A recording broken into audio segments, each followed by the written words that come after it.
কলকাতার এক পুরনো মেডিকেল কলেজ, যেটা ব্রিটিশ আমলে তৈরি হয়েছিল।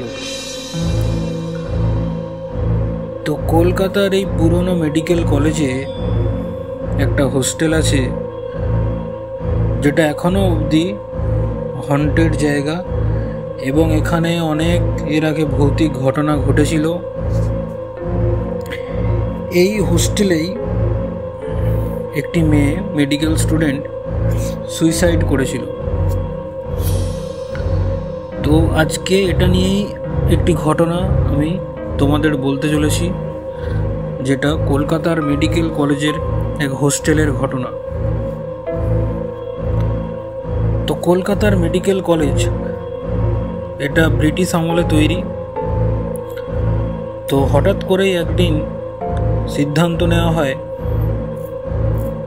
এই হোস্টেলের ব্লক সিতে কিছু নতুন স্টুডেন্টকে রাখা হবে।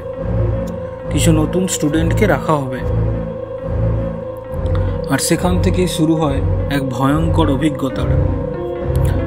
তো প্রথমে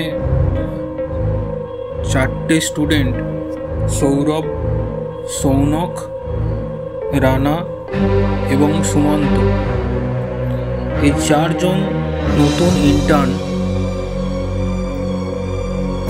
এদেরকে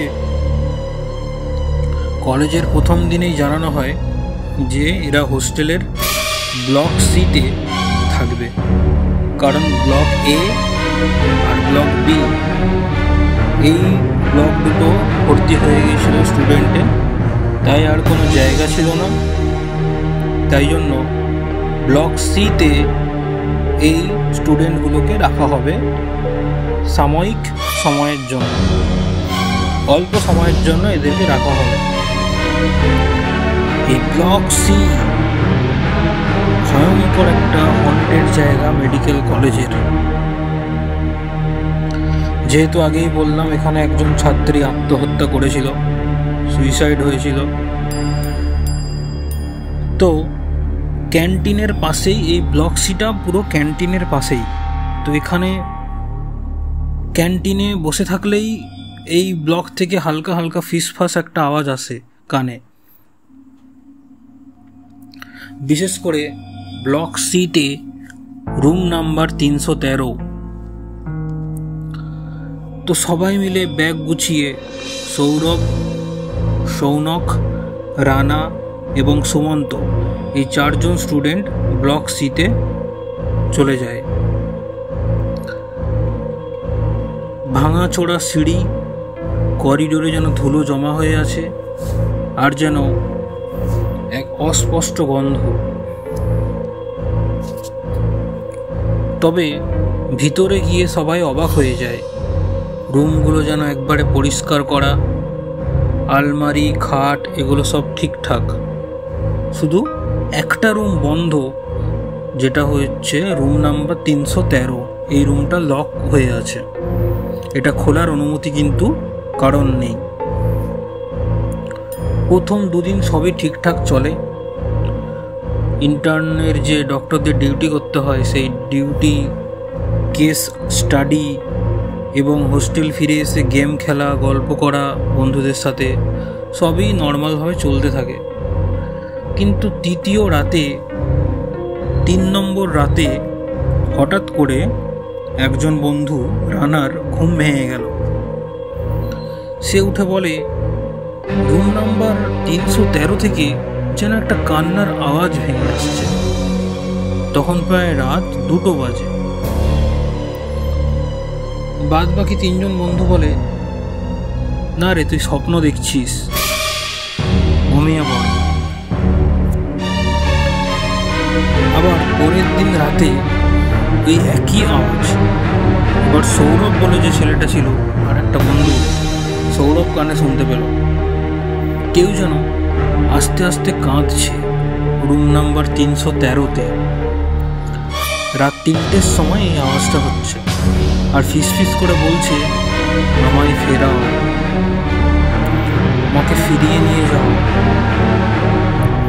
তো পরদিন সাহস করে সবাই সকালবেলা 313 যে রুমটা ছিল যেখান থেকে আওয়াজ আসছিল, ওই রুমের দরজার সামনে যায়।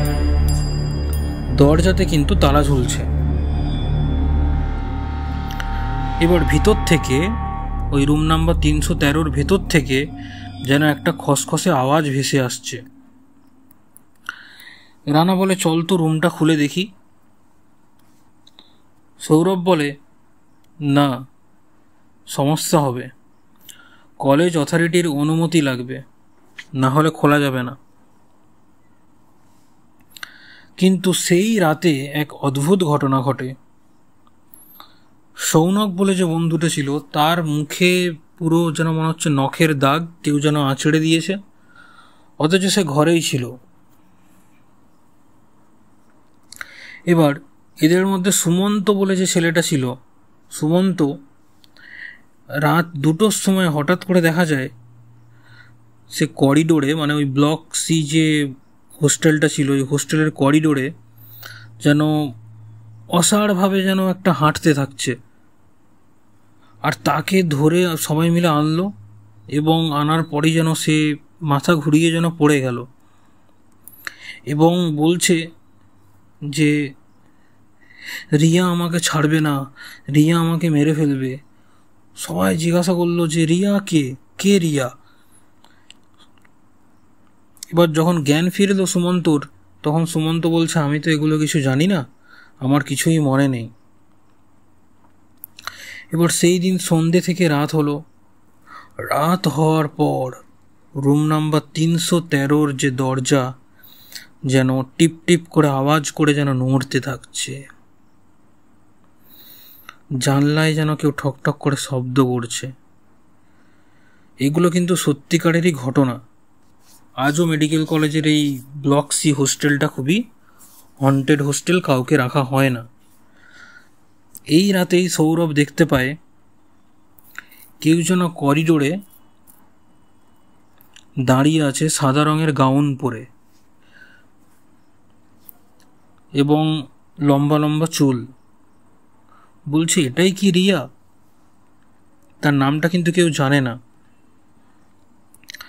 এবার এখানে একজন সিনিয়র দাদা অরিজিৎ বলে, সে বলল, রিয়া হচ্ছে এই হোস্টেলেরই একজন ছাত্রী যে ফাইনাল ইয়ারে আত্মহত্যা করেছিল। তার প্রেমিক তাকে ঠকিয়েছিল এবং মেয়েটা প্রেগনেন্ট ছিল। তারপর ছেলেটা ওকে ছেড়ে চলে যায়। তারপরেই এই মেয়েটা রিয়া ফাইনাল ইয়ারের স্টুডেন্ট ও আত্মহত্যা করে রুম নাম্বার 313-তে। একদিন হোস্টেলের একটা পুরনো রেজিস্টার খুলে ওরা সবাই চেক করে যে রিয়া চ্যাটার্জি বলে একটা ফাইনাল ইয়ারের স্টুডেন্ট ছিল, MBBS ফাইনাল ইয়ার, ও 7ই মার্চ 2013-তে সুইসাইড করে, আত্মহত্যা করেছিল। সৌরভ ফাইলটা দেখতে পেয়ে এই সৌরভ বলল, এটা ওর মামাতো ভাই হচ্ছে ওর বয়ফ্রেন্ড ছিল ওই মেয়েটার, যার জন্য রিয়া আত্মহত্যা করেছিল। এবার কিছুদিন পর রুম নাম্বার 313-টাকে খোলা হবে, যেটা এত বছর বন্ধ ছিল। ওরা ঠিক করে যে এটা খুলতে হবে। এবার রাতে ওরা তালা ভেঙে ওরা ভেতরে ঢোকে, এই 4 জন বন্ধু। দেখে রুমটা পুরো ধুলো জমে আছে, দেওয়ালে যেন একটা শুকনো রক্তের ছাপ, মেঝেতে যেন একটা পুরনো ডায়েরি পড়ে আছে। মানে ওই অবস্থাতেই রুমটা যা হোক করে লক করে দেওয়া হয় যখন আত্মহত্যা বা সুইসাইড হয়েছিল। তো এবার ডায়েরিটা যখন মেঝেতে পড়ে আছে, ওরা দেখে ডায়েরিতে লেখা, আজও সে আসেনি, আমি জানি আমার শরীরে নতুন প্রাণ এসেছে, কিন্তু ওর তো কোনো প্রতিক্রিয়া নেই। আমি বুঝে গেছি, আমি একা, আমি চলে যাচ্ছি। এই কথাগুলো ডায়েরিতে লেখা ছিল। সৌরভের গা তো শিউড়ে ওঠে এটা পড়ার পর। এই ডায়েরির একদম লাস্ট পেজে লেখা আছে, যদি কেউ আসে আমাকে ফেরাতে, তবে আমি মুক্ত হব। হঠাৎ যেন ঘরটা একটা টেম্পারেচার ফল হয়ে, মানে টেম্পারেচারটা কমে গিয়ে ঘরটা যেন একটা ঠান্ডা ঠান্ডা হয়ে গেল। সবাই যেন আতঙ্কে চিৎকার করে উঠল। রিয়ার একটা প্রতিচ্ছবি যেন ওদের সামনে এলো। এবার মনে হচ্ছে কেউ যেন বলছে, আমায় মুক্ত করো, ওর নাম বলো, ওকে প্রকাশ্যে সবার সামনে আনো যে আমার সাথে এটা করেছে।